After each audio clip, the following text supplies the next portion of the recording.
कैसे हैं students PHP के लास्ट लेक्चर में हमने देखा था कि CRUD ऑपरेशन में क्रिएट या इंसर्ट क्यूरी कैसे काम करती है और इसका काम क्या होता है। मैं अगर आपको उस लास्ट लेक्चर का ओवरव्यू दूं, जौन सा डाटा फ्रंट एंड से ऐड होगा उसको हम यहाँ पे बैक एंड में डाटाबेस के टेबल में लेके आए थे।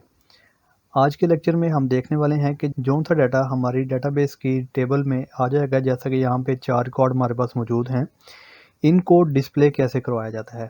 जैसा कि अगर मैं आपको एग्जांपल दूं कि दराज या अमेज़न पे जो प्रोडक्ट कार्ड नज़र आते हैं, वो कार्ड बेसिकली कैसे बन रहे होते हैं और प्रोडक्ट्स बैकएंड से कैसे आ रही होती हैं, तो उन कार्ड्स को मैं आज बनाना आपको सिखाऊंगा। स्टूडेंट्स, यहाँ पे मैंने एग्ज़ाम को पहले स्टार्ट कर लिया। ये मैं आपको अभी दिखा देता हूँ। एग्ज़ाम पे गया हूँ तो यहाँ पे अपाचे सर्वर भी स्टार्ट है और माई एसक्यूएल को भी स्टार्ट किया हुआ है। लास्ट लेक्चर में हमने ये क्रिएट किया था और आज हम डाटा रीड करना सीखेंगे कि कैसे रीड कर सकते हैं। डाटा को डिस्प्ले करवाने के लिए हम यहाँ पे एक न्यू फाइल क्रिएट करते हैं। फाइल का नाम मैं रख लेता हूँ फॉर एग्जांपल view.php। नाम आप कुछ भी रख सकते हैं, मैं व्यू रख रहा हूँ इसका। इस फाइल में सबसे पहले हम shift1 से HTML का बेसिक बॉयलरप्लेट ले आते हैं और टाइटल में मैं लिख देता हूँ फॉर एग्जांपल व्यू रिकॉर्ड। और यहाँ पे भी हम बूटस्ट्रैप का यूज़ कर लेते हैं। हमें बूटस्ट्रैप का कार्ड बना बनाया मिल जाएगा, उसको हम यूज़ करेंगे। पहले तो बूटस्ट्रैप को अटैच करता हूँ। यहाँ पे CSS का लिंक कॉपी कर रहा हूँ मैं। यहाँ पे लिंक करवा रहा हूँ मैं बूटस्ट्रैप को। बूटस्ट्रैप का लिंक मैंने यहाँ पे अटैच करवा दिया। अगर आपको मालूम नहीं कि बूटस्ट्रैप कैसे काम करती है, बूटस्ट्रैप क्या होती है, तो ऊपर मैं आई बटन में बूटस्ट्रैप के लेक्चर का लिंक दे दूँगा। सबसे पहले यहाँ पे मैं एक कंटेनर नाम की क्लास बना लेता हूँ। कंटेनर में सेकंड क्लास हमारी रो होगी और थर्ड क्लास में मैं call3 का यूज़ कर लेता हूँ और इसी में हम बूटस्ट्रैप से कार्ड उठा के पेस्ट कर देते हैं। कंपोनेंट्स में आते हैं। कंपोनेंट्स में यहाँ पे हमें कार्ड मिल जाएगा और फर्स्ट कार्ड तो ये है। इसके अलावा एक लिस्ट वाला कार्ड भी मौजूद होता है, उसको हम यूज़ करेंगे। जैसा कि मैं स्क्रॉल कर रहा हूँ, इस कार्ड को हम यूज़ कर लेंगे। कुछ चीज़ें एक्स्ट्रा हैं, लिंक्स वगैरह, इनको भी यूज़ किया जाएगा, लेकिन फ़िलहाल मैं इस कार्ड को कर रहा हूँ कॉपी यहाँ से और यहाँ पे इसको पेस्ट कर देते हैं। अब view.php को यहाँ पे आके कॉपी पाथ करता हूँ और यहीं पे पेस्ट करके लोकल होस्ट करके पेज को ओपन कर लेते हैं। लोकल होस्ट, ये आपके सामने स्टूडेंट्स आउटपुट आ रहा है। इसमें इमेज नहीं लगी हुई, तो ये बैकएंड से हम इमेज को लेके आएंगे तो यहाँ पे प्रॉपर कार्ड बन जाएगा। और इसकी एक हेडिंग भी हम बना लेते हैं ताकि थोड़ा सा खूबसूरत भी लगे। और इस स्टाइल को मैं ख़त्म कर रहा हूँ जो कि बूटस्ट्रैप के कार्ड में बाय डिफ़ॉल्ट आता है, क्योंकि हम call3 को यहाँ पे यूज़ कर रहे हैं। यहाँ पे h2 में लिख देते हैं व्यू रिकॉर्ड और इसको भी थोड़ा सा स्टाइल कर लेते हैं। क्लास टेक्स्ट सेंटर एक तो हो गई ये, और टेक्स्ट सक्सेस कलर लगा देते हैं और पैडिंग लगा देते हैं 3 की। रिफ्रेश करता हूँ तो स्टूडेंट्स ये आपके सामने आउटपुट आ रहा है। स्टूडेंट्स, अब जो हमने काम करना है वो ये है कि जौन सा रिकॉर्ड आपके सामने ये आ रहा है, जैसे कि पहले आईडी आ रही है, स्टूडेंट नेम आ रहा है, ईमेल आ रहा है, कॉन्टैक्ट आ रहा है और इमेज आ रही है। इमेज को हम कार्ड के टॉप पे यहाँ पे प्रिंट करवाएंगे और टाइटल पे हम प्रिंट करवा देंगे फॉर एग्जांपल स्टूडेंट नेम को, और ईमेल को प्रिंट करवा देंगे। इसके बाद हम कॉन्टैक्ट को और इसके बाद आईडी को भी प्रिंट करवा देंगे। प्रिंट करवाने के लिए हमने view.php पे आना है और यहाँ पे इधर आके पहले PHP को सिलेक्ट कर लेते हैं क्योंकि हम पहले HTML लिख रहे थे। अब यहाँ पे आके पहला काम ये है कि हमने PHP का स्टार्ट करना है। PHP स्टार्ट किया और इसके बाद यहाँ पे इंक्लूड करवाना है कनेक्शन की फ़ाइल को। कनेक्शन की फ़ाइल हमने ये वाली बनाई थी con.php। इस कनेक्शन की फ़ाइल को हम लिंक करवाएंगे और अलर्ट को मैं यहाँ पे फ़िलहाल कमेंट कर रहा हूँ क्योंकि ये बार बार इरिटेट करेगा हमें। और फाइल का नाम है con.php। कनेक्शन की फ़ाइल हमने ऐड करवा ली। अब हम यहाँ पे सिलेक्ट क्यूरी को देखेंगे जिसका काम है डाटा को डिस्प्ले करवाना। तो यहाँ पे पहले तो एक वेरिएबल बनाएंगे जिसका नाम मैं फॉर एग्जांपल व्यू ही रख लेता हूँ। आप कुछ भी नाम रख सकते हैं, मैं अपने हिसाब से लिख रहा हूँ इसमें। और यहाँ पे आके हम डबल कोट लगाएंगे और यहाँ पे कॉलन लगा देंगे। अब आपने यहाँ पे टेबल में आ जाना है। टेबल सेलेक्ट करने के बाद एसक्यूएल पे आना है आपने। एसक्यूएल पे आने के बाद आज आपने सेलेक्ट क्यूरी को सिलेक्ट करना है। लास्ट लेक्चर में हमने इंसर्ट क्यूरी देखी थी, आज हमने इस सिलेक्ट वाले को सिलेक्ट करना है। इसको मैंने सेलेक्ट किया और इस कोड को आप कर लें कॉपी, कंट्रोल सी कर रहा हूँ मैं, और यहाँ पे डबल कोट्स के अंदर पेस्ट कर दें। अब यहाँ पे लिखा हुआ है select star from students record, ये हमारे टेबल का नाम है, मतलब कि डाटा सेलेक्ट करो कहाँ से, इस टेबल से। अब यहाँ पे वेयर वन लिखा हुआ है, वेयर वन का फ़िलहाल सेलेक्ट क्यूरी में काम नहीं है, तो मैं इसको रिमूव कर देता हूँ, आप भी इसको रिमूव कर सकते हैं। सेकंड लाइन में हमने क्यूरी लिखनी है जो हमने इंसर्ट क्यूरी में भी लिखी थी, QUERY Curie equal to MySQLi_query, और इसमें हमने दो पैरामीटर पास किए थे। पहला पैरामीटर था ये कनेक्शन की फाइल में जो हमने वेरिएबल बनाया था कौन, इसको हमने यहाँ पे as a first parameter use करना है, कोमा लगाएंगे। सेकंड पैरामीटर हमारा होगा ये वाला वेरिएबल, जो भी इसका नाम आप रखेंगे, मैंने व्यू रखा हुआ है, इसको यहाँ पे पेस्ट कर देंगे। इसके बाद स्टूडेंट्स हमने यहाँ पे व्हाइल लूप का यूज़ करना है। जैसा कि आपको मालूम है कि जब भी हमने बहुत सा डाटा प्रिंट करवाना होता है तो लूप का यूज़ किया जाता है।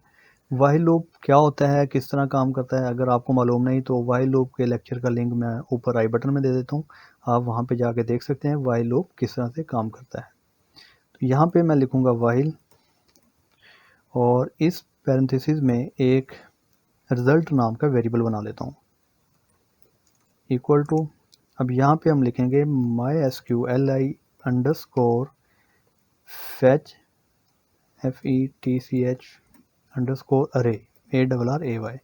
अब यहाँ पे हमने array को fetch करना है, जो हमने यहाँ पे क्यूरी लिखी है MySQLi_fetch array, इसका मतलब है कि इस लाइन ने यहाँ से या इस टेबल से इस डाटा को fetch करके लेके आना है। अब इन पैरेंथेसिस में हमने इस वेरिएबल को पास कर देना है $query, और यहाँ पे हम करली ब्रैकेट का यूज़ करेंगे। अब यहाँ पे एक बात समझने वाली है कि करली ब्रैकेट आपने यहाँ से स्टार्ट की है, हमने यहाँ पे क्लोज नहीं करनी। मैं इस करली ब्रैकेट को कर रहा हूँ कट और यहाँ पे पहले PHP को क्लोज कर रहा हूँ क्योंकि आगे HTML की डिव आ गई है। अब आपने ये करना है कि जहाँ पे ये call3 की डिव क्लोज हो रही है, यहाँ पे इसको HTML पे सिलेक्ट करता हूँ, आपको आइडिया हो जाएगा डिव का। जब आप यहाँ से HTML सेलेक्ट कर लेंगे तो इस डिव पे आप जब क्लिक करेंगे तो आपको दो हाईलाइटेड डिव नज़र आएंगी, एक तो ओपनिंग है और ये क्लोजिंग। जहाँ पे ये क्लोजिंग हो रही है यहाँ पे आके आपने PHP को दोबारा स्टार्ट करना है। इसको मैं दोबारा PHP पे सिलेक्ट करता हूँ, यहाँ पे PHP स्टार्ट करेंगे और यहाँ पे आपने उस ब्रैकेट को क्लोज करना है जो हमने करली ब्रैकेट इस वाइल लूप की लगाई थी, यहाँ से ओपन हो रही है और यहाँ पे इसको क्लोज करना है। इसके बाद डिव आ गई, डिव HTML का टैग है, तो यहाँ पे आपको PHP दोबारा क्लोज करनी पड़ेगी। अब जब डाटा यहाँ से फेच होगा, टेबल में जितनी भी रोज़ में डाटा होगा वो सारा डाटा हमें इस रिज़ल्ट नाम के वेरिएबल में मिल चुका है। अब हमने डाटा को यूज़ करना है। यूज़ करने के लिए हम क्या करेंगे, सबसे पहले हमने यहाँ पे इमेज को शो करवाना है, डायनामिक डाटा। तो कैसे करवाएंगे, इसके लिए हमने यहाँ पे आके इस IMG में सोर्स में आके एक फ़ोल्डर का नाम लिखना है। फ़ोल्डर का नाम कौन सा होगा, ये देखें, हमने यहाँ पे एक इमेजेस नाम से फ़ोल्डर बनाया था जिसमें हमारी तमाम इमेजेस आ रही थी। जो भी आपने फ़ोल्डर का नाम रखा था वो आपने इस IMG सोर्स के अंदर लिखना है फ़ोल्डर का नाम, IMAGES इमेजेस। यहाँ पे आप लगाएंगे स्लैश, इसके बाद आप PHP को स्टार्ट करेंगे, लेस देन का साइन लगा रहा हूँ, क्वेश्चन मार्क, PHP स्टार्ट। अब यहाँ पे आपने करवाना है इको हमने इस वेरिएबल को करवाना है जिसका नाम हमने $result रखा हुआ है। तो यहाँ पे आप लिखेंगे $result और यहाँ पे आप ब्रैकेट का यूज़ करेंगे और इसमें सिंगल कोट का यूज़ करेंगे। इसके बाद आपने यहाँ पे कॉलन लगाना है PHP का और यहाँ पे PHP को क्लोज कर देना है। इस रिज़ल्ट की सिंगल कोट में आपने सेम ये वाला नाम लिखना है जो आपने टेबल में लिखा था। अब यहाँ पे लिखा हुआ है इमेज, तो मैं यहाँ पे लिख देता हूँ इमेज। आउटपुट देखते हैं। अब मैं इसको करता हूँ रिफ़्रेश। जैसे ही मैंने रिफ़्रेश किया तो आपके सामने ये देखें 4 कार्ड्स बन के आ गए हैं और 4 इमेजेस आ रही हैं। अब ये जो इमेजेस आ रही हैं ये आपके सामने यहाँ से आ रही हैं। ये जो टेबल हमने बनाया है डायनामिक, ये देखें 2 ओटीटीसी की इमेजेस हैं और एक डेव मैच की इमेज है। तो ये देखें ये 2 इमेजेस और ये 2 इमेजेस। अब ये चारों इमेजेस डायनामिकली बैकएंड से हमारे पास फ्रंट एंड पे आ रही हैं। अब फॉर एग्जांपल हम यहाँ पे ये 2 रिकॉर्ड डिलीट कर देते हैं, बल्कि एक ही रख लेता हूँ मैं। सिर्फ एक रिकॉर्ड हमारे पास यहाँ पे मौजूद है। इसको रिफ़्रेश करता हूँ तो हमारे पास एक कार्ड आ गया।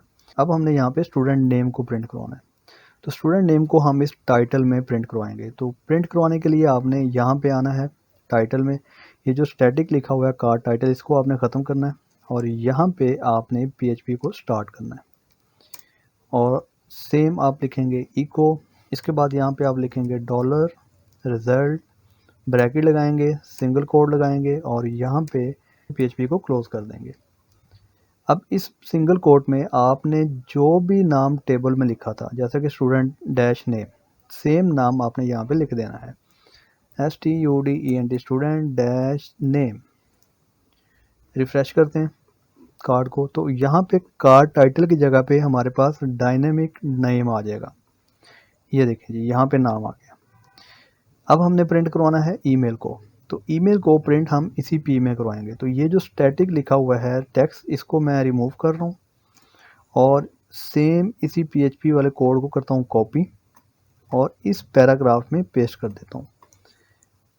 अब यहाँ पे टेबल में हमने ईमेल लिखा हुआ है, जो भी कॉलम में आपने नाम लिखा है उसको आपने इस सिंगल कोड में ऐड कर देना है। मैं लिख रहा हूँ यहाँ पे ईमेल। आउटपुट देखते हैं इसको। अभी हमारे पास ये टेक्स्ट आ रहा है डमी और जैसे मैं रिफ़्रेश करूँगा तो यहाँ पे आपको ईमेल नज़र आ जाएगा। ये देखें ये ईमेल आ गया। इसके बाद हम प्रिंट करवाते हैं कॉन्टैक्ट नंबर को। सेम उसी को कर लेते हैं कॉपी पेस्ट PHP वाले कोड को और यहाँ पे हम लिख लेते हैं कॉन्टैक्ट। कॉलम में देख लेते हैं क्या लिखा हुआ है। कॉलम में लिखा है कॉन्टैक्ट, तो यहाँ पे हम लिख देंगे कॉन्टैक्ट। इन दोनों को फ़िलहाल हम कर देते हैं कमेंट और रिफ़्रेश करते हैं। अभी एन आइटम की जगह पे कॉन्टैक्ट नंबर आ जाएगा। ये देखें कॉन्टैक्ट नंबर आ गया। इसके बाद हमने प्रिंट करवाना है, फॉर एग्जांपल आप आईडी को प्रिंट करवाना चाहते हैं। बाकी तो डाटा हमारा कंप्लीट हो गया। आईडी को भी अगर आपने प्रिंट करवाना है तो आईडी को इसको मैं अनकमेंट करता हूँ और एक को कमेंट कर देता हूँ LI को, और इस LI में सेम हम PHP लिखेंगे। PHP का कोड जो हमने ऊपर वाली लाइन में लिखा है, यहाँ पे आप आईडी लिख दें।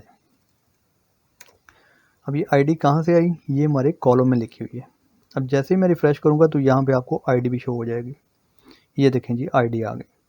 अब फॉर एग्जांपल आप इसको थोड़ा सा और मॉडिफाई करना चाहते हैं तो आप यहाँ पे लिख सकते हैं इससे पहले नेम, आपको नेम शो हो जाएगा और इसके बाद आप यहाँ पे लिख दें ईमेल। इसके बाद आप यहाँ पे लिख दें कॉन्टैक्ट और यहाँ पे लिख दें आप आईडी। तो ये भी साथ साथ आपको हिंट मिल जाएगी। ये देखें जी नेम ये है, ईमेल ये है, कॉन्टैक्ट ये है और आईडी ये है। मैं यहाँ पे एक नया रिकॉर्ड ऐड करता हूँ। फॉर एग्जांपल मैं लिख रहा हूँ ये वाला डाटा और इसमें आसिफ, ये एक डमी टेक्स्ट में ऐड कर रहा हूँ और इसमें एक नंबर लिख देते हैं। For example 1 2 3 4 5 6। चूज़ फाइल करते हैं। चूज़ फाइल करने के बाद यहाँ से एक इमेज को हम लगा लेते हैं, इस वाले को ऐड रिकॉर्ड करता हूँ। यहाँ पे इसको रिफ़्रेश करते हैं। हमारे पास यहाँ पे 5 नंबर आईडी पे दूसरा रिकॉर्ड आ गया। अब यहाँ पे जैसे ही मैं इसको रिफ़्रेश करूँगा तो आपके सामने एक नया कार्ड क्रिएट हो जाएगा जिसमें ये वाला 5 नंबर आईडी वाला डाटा आपको शो होगा। मैं इसको यहाँ से रिफ़्रेश कर रहा हूँ तो स्टूडेंट्स ये देखें आपके सामने ये कार्ड आ गया और इसमें नया रिकॉर्ड ऐड हो रहा है। इसी तरह एक रिकॉर्ड मैं और ऐड करके दिखाता हूँ आपको, अहमद, और इसमें हम लिख लेते हैं अहमद।